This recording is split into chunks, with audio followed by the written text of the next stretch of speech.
अब जैसे मैं एक प्रश्न आपसे पूछूं,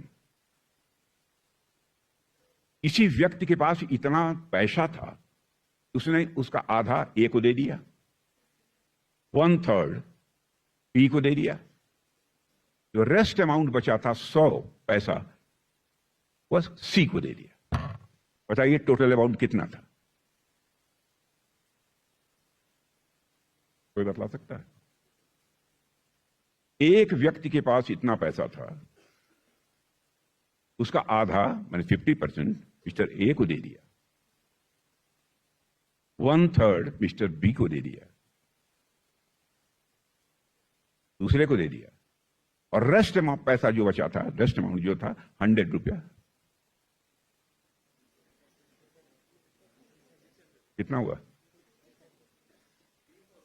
3,300? गलत। कोशिश करिए, कोशिश करिए। हैं?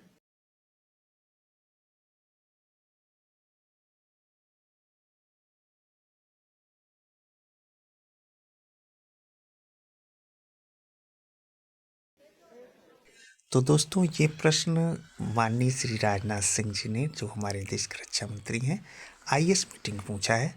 पूरी संपत्ति का आधा ए को 1/3 भाग बी को तथा शेष 100 रुपये सी को दिया। पूरी संपत्ति बताइए। तो दोस्तों देखिए, इसका आंसर कितनी आसानी से आता है। हम यहाँ पर मानेंगे कि माना कि पूरी संपत्ति x रुपये है। तो राजनाथ सिंह जी ने जो ये प्रश्न पूछा माननीय ने, इसका आंसर कई आईएएस अधिकारियों ने भी उस समय नहीं दे पाए। एक आईएएस अधिकारी ने आंसर दिया, तो हमने यक्स मान लिया।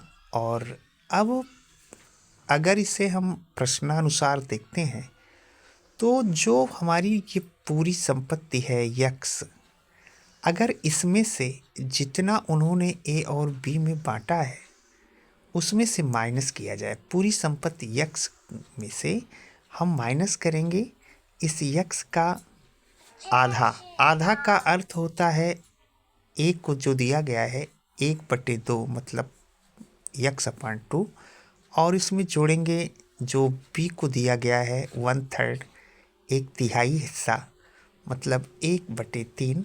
तो हम इसे लिख सकते हैं x/3। अगर पूरी संपत्ति में से इतना माइनस किया गया दोनों को जोड़कर, तो शेष बचता है जो सी को दिया गया है 100 रुपये। तो इक्वल टू 100 रुपये हम लिख देते हैं 100 रुपये। अब इसे सॉल्व किया जाए तो यक्स माइनस हो जाएगा 3 2 जानते हैं आप 6 होता है, या इसका हम एलसीएम भी ले सकते हैं, और चाहें तो 3 × x हो जाएगा 3x, और लगाएंगे प्लस 2 × x करते हैं तो आता है 2x, इक्वल हो जाएगा जो हमारा 100 सी को दिया गया है वो। अब इसे हम अगर सॉल्व करें तो x - 3 और 2x मिलके 5x हो जाएगा अपॉन 6 इक्वल 100 हो जाएगा। यहाँ 6 को यहाँ से हटाने के लिए किया जा सकता है x में मल्टीप्लाई और 100 में मल्टीप्लाई। तो हम लिख सकते हैं 6 × 6x - 5x, और इक्वल हो जाएगा ये 100 6 - 5x आ गया, और ये हो जाएगा 600। ये सॉरी, यहाँ पे थोड़ा भूल हुआ है। इस 6 से जब 100 में मल्टीप्लाई होगा तो यहाँ 600 होगा। तो 6 × x 6x - 5x इक्वल 600। 6 - 5 आ गया 1x, और यहाँ पे 600 आ गया। तो मतलब उसकी कुल संपत्ति 600 रुपये की थी, 600 की थी।